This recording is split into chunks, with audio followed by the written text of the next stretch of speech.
Hi, I'm Mandi Pryor, and welcome to Spotlight on Pittsburgh. Spotlight on Pittsburgh is a program about Pittsburgh's most fascinating people and what they do to make our city an amazing place to live and work. Today we have three exceptional local authors whose words have left an impression on thousands of readers in our community. First, we will introduce Amy Hooper Hanna and Holly McIlwain, who co-wrote for She Who Grieves, A Practical Wisdom for Living Hope. Later in this episode, we'll introduce Cori Wamsley, who is not only a best-selling author who recently released her latest book, The Treasures We Seek, but who also runs a publishing house right here in Washington County. When we return to Spotlight on Pittsburgh.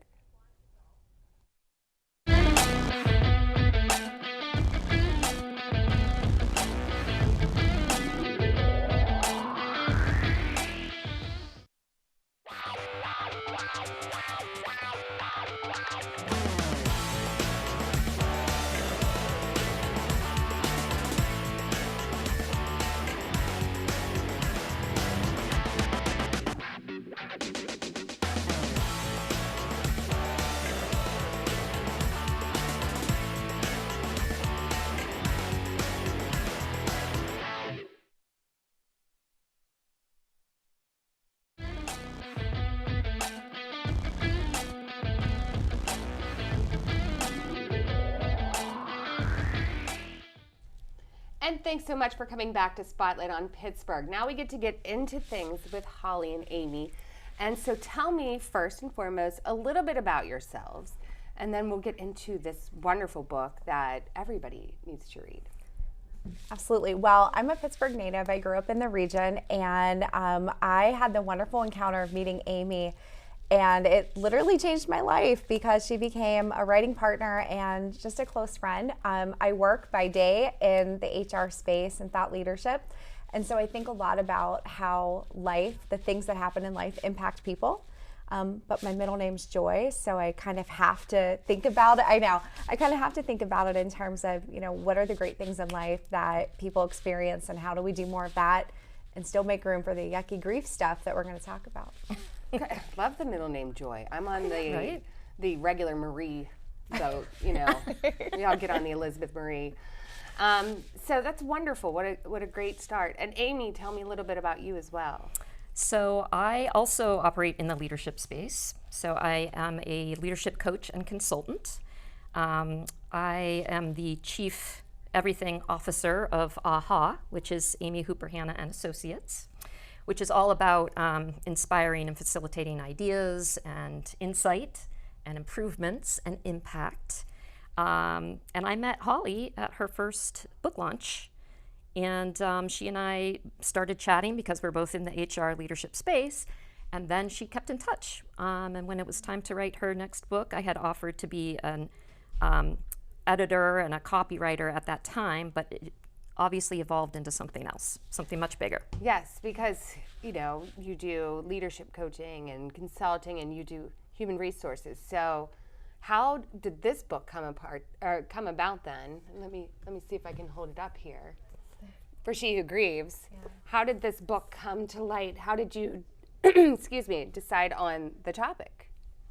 Life happening. When Amy and I met, it was at the very beginning of the pandemic. And I was in a leadership role at a university that had to quickly make the decision to move all of our employees remote. And Amy and I had met literally right before the whole world shut down at my launch party.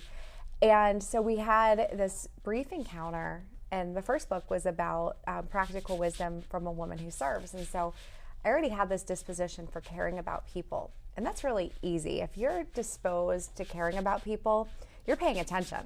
Absolutely. Yeah, it's just amazing. But COVID happened, and it suddenly shifted our focus to the people in our household, the people that we were caring for in an intimate way.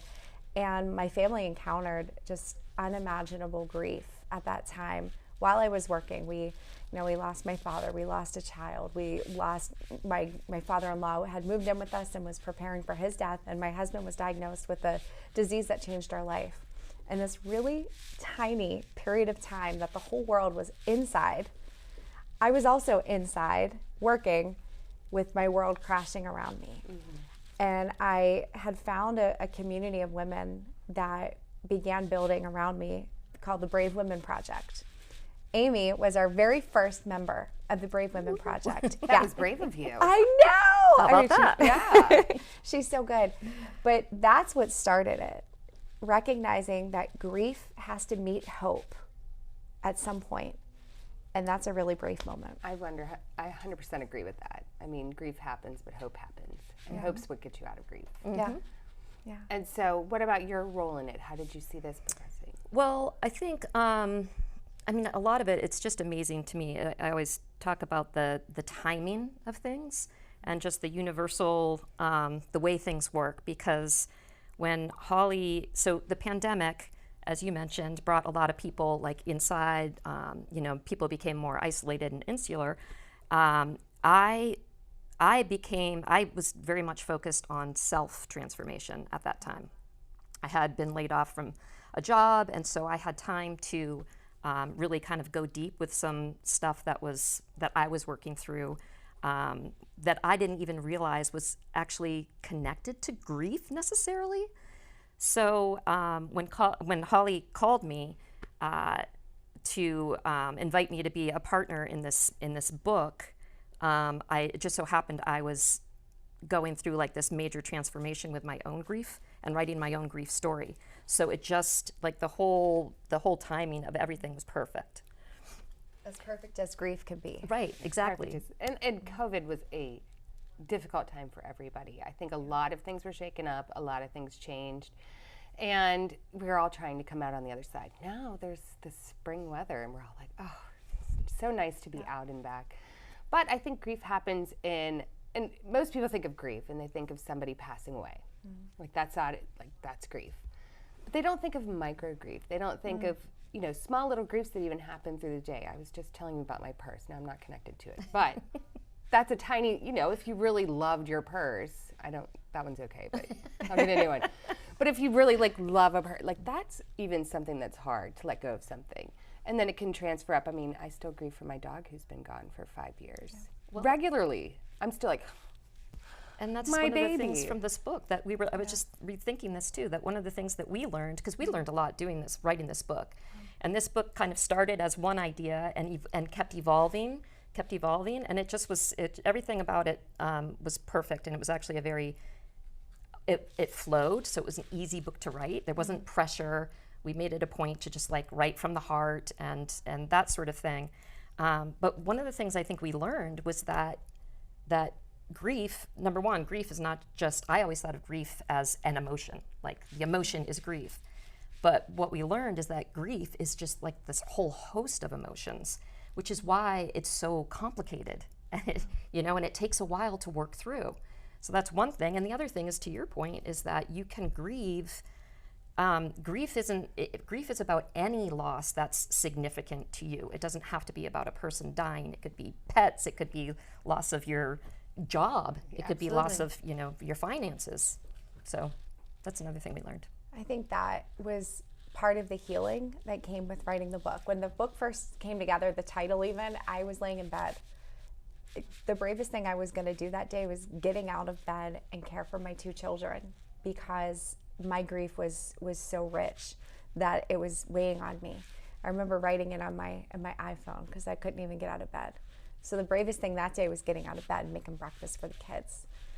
As I continued over the next couple of years to share my grief with other people, everyone had a grief story.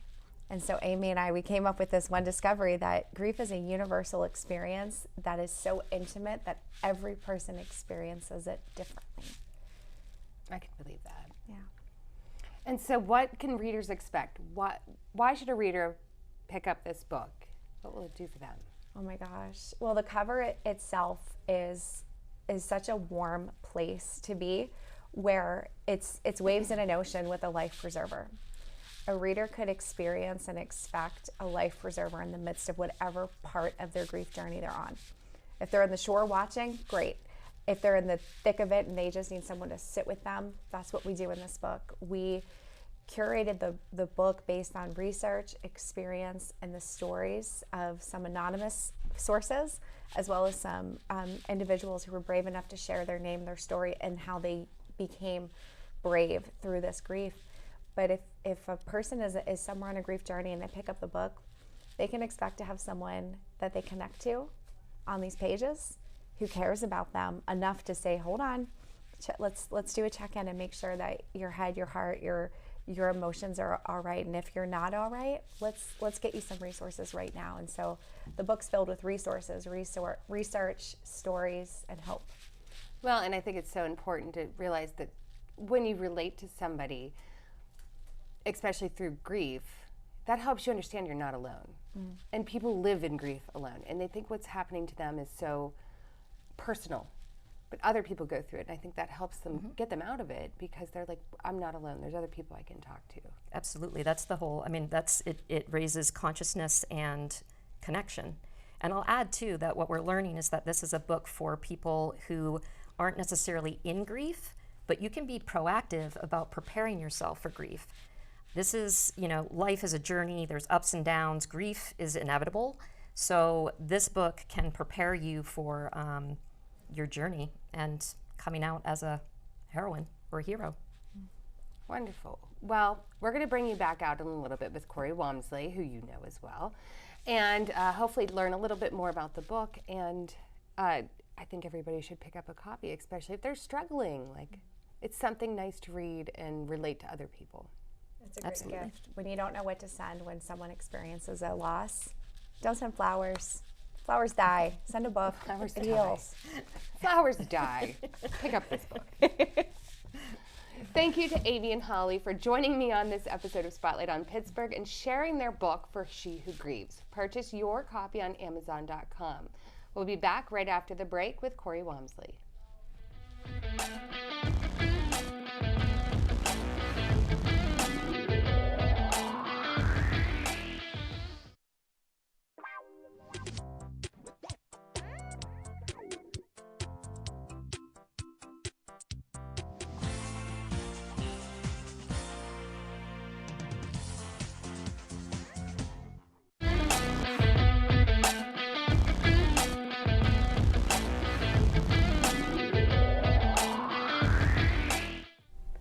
All right, we're back, and we're with Cori Wamsley. This is your second appearance on the show, right? Yeah.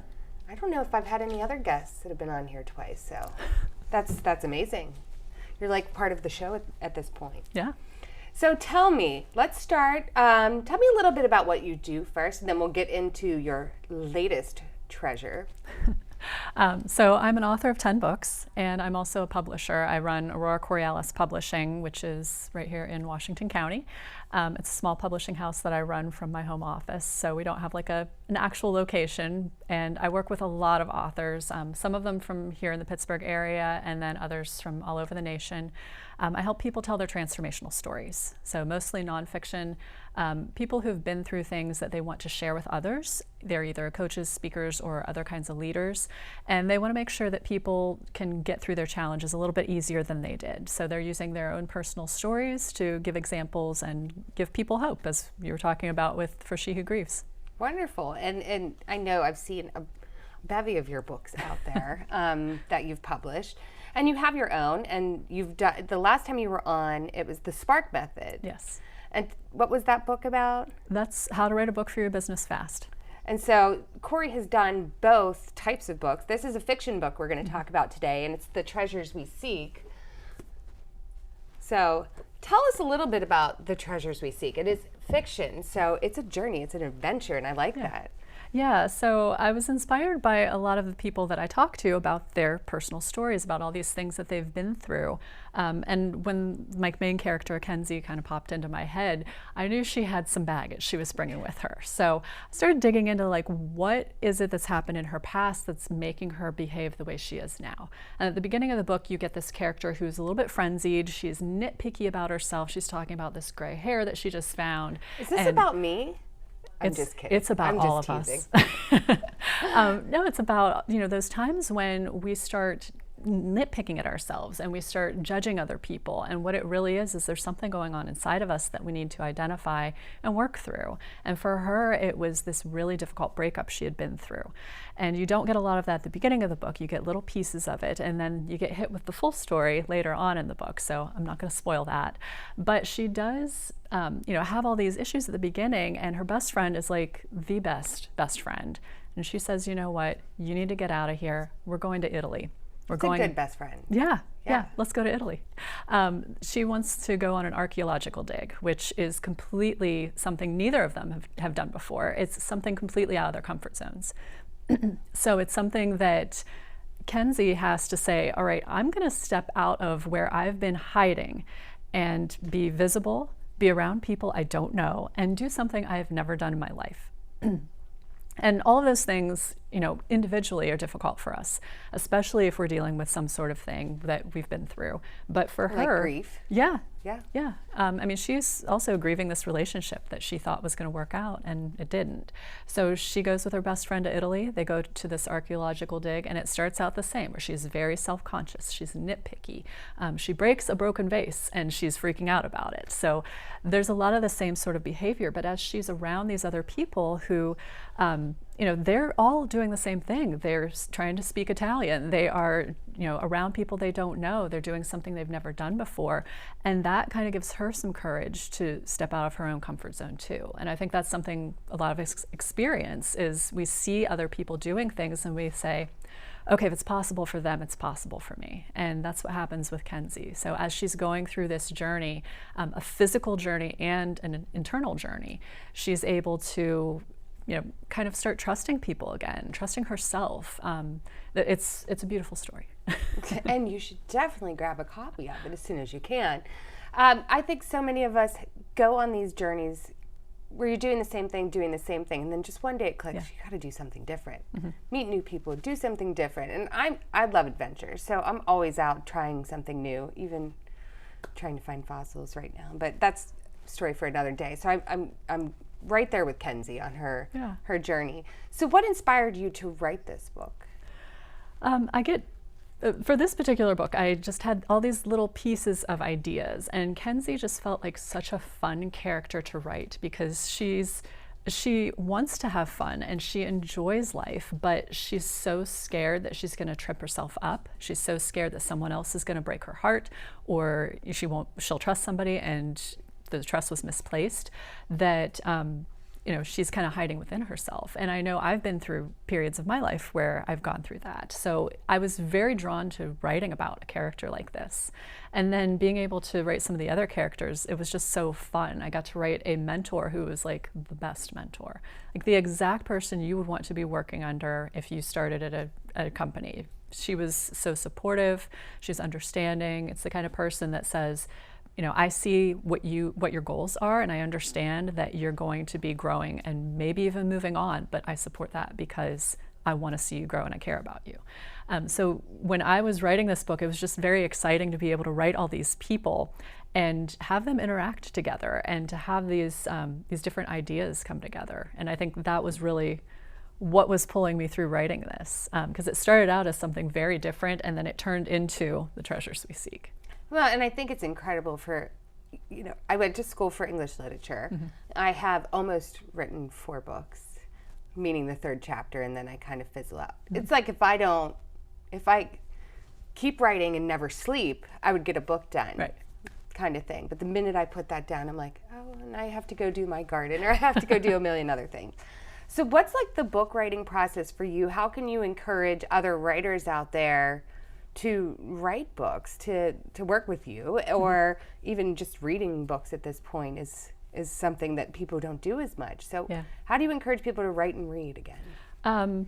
I think that if you haven't found a book that you enjoy, or haven't found a type of book you enjoy, you need to keep looking. And I used to work at an elementary school after school program, and that's what I told the kids all the time. And sure enough, I could get them like, okay, well, maybe try this genre, maybe try this genre. I think exploring is definitely the way to go with the reading.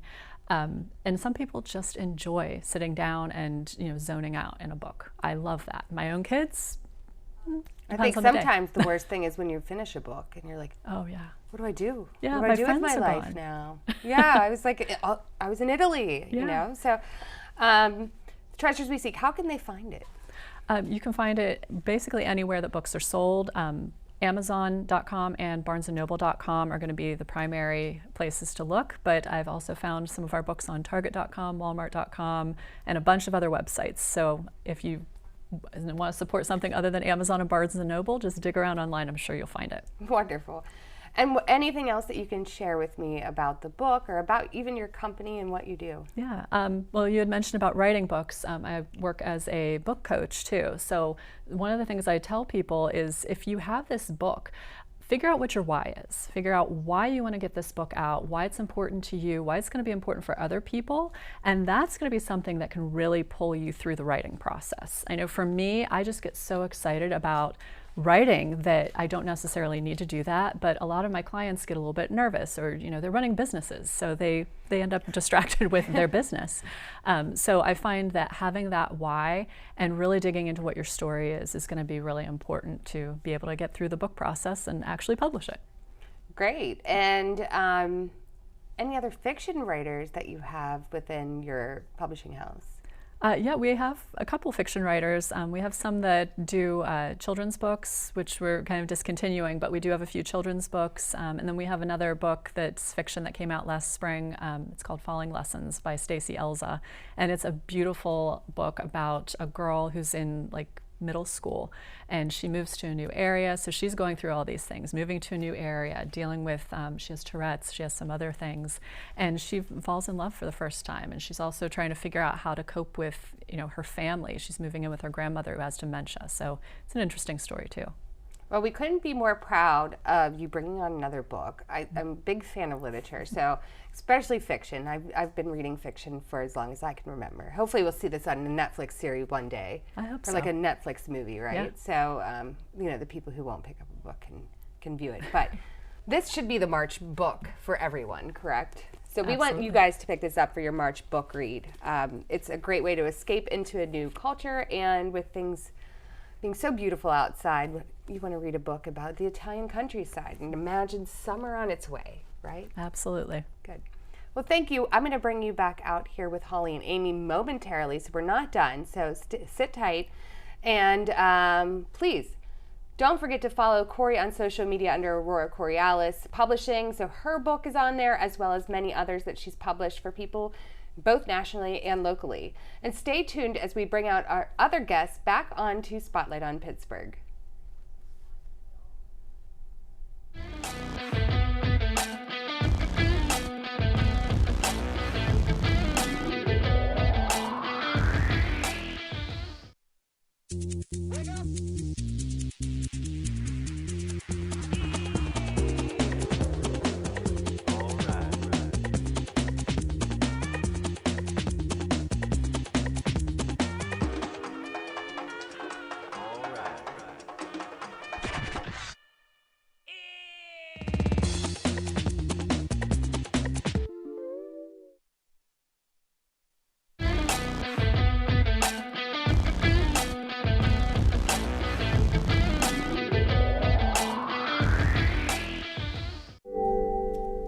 Hi, and welcome back to Spotlight on Pittsburgh. Now we have the whole crew here, so I'm very excited. I don't know who "we're" is, it's just me. But we're very excited to have you back on. We have two great books. One is Transitional into Grief and then Hope, and then the other one is A Trip to Italy to get over all the grief and the future hope is coming with it. So I went a trip to Italy on for this, right? Just for reading it. So what haven't I asked you that you would like to share today about each other or your books or how you work together? Well, I think one of the things that was really important to know is that these books, the grief book is a project that came about because of relationships, and female relationships are really important, and they mean something, and they bring something to the world we live in, the work that we do differently. And so when I started for She Who Grieves, I was really particular about who I would share the journey with and writing with, and those stories that we collected and the intimate thoughts that Amy and I had about our own grief it's part of the journey, and we were really careful with how we told the stories. But I was also really clear about who I wanted to take this journey with and bring it to the world. Cori, when I first shared it with her, she received it with such a professional and compassionate response that I knew I had to do this book with her. I knew it was the journey I needed to be on, and I will always appreciate that. And I think it's something that makes, for She Who Grieves, Practical Wisdom for Living Hope, something that goes beyond grief and the big moments, but it brings grief into those practical moments. It brings it there, and it makes this something that we can heal with and acquire hope. Yeah. And I think building on that relationships idea, when you are working on a book, I think a lot of us have this idea that you're going to like sit in a closet or sit in the basement and like nobody's going to know about this book. And just, I'm sure that Amy and Holly had a very different experience writing their book because they were working together. And then bringing on our team with Aurora Coriolis, you have people supporting you, and I think that's important, is to, no matter what you want to get out, whether it's a book or some other idea, you need to have that team that's going to be supporting you throughout. Well, thank you all so much for coming on today, and 2 great books for whatever journey they're looking for, and you can get them on Amazon or Google, obviously, the names of the books. But thank you so much for coming on and sharing your stories, literally your stories, and we look forward to what you guys are going to be doing in the future. Thank you. Thanks. Thank you. And don't forget to follow Spotlight on Pittsburgh on Facebook and Instagram, as well as YouTube. And join us next time as we shine the spotlight on 2 new guests.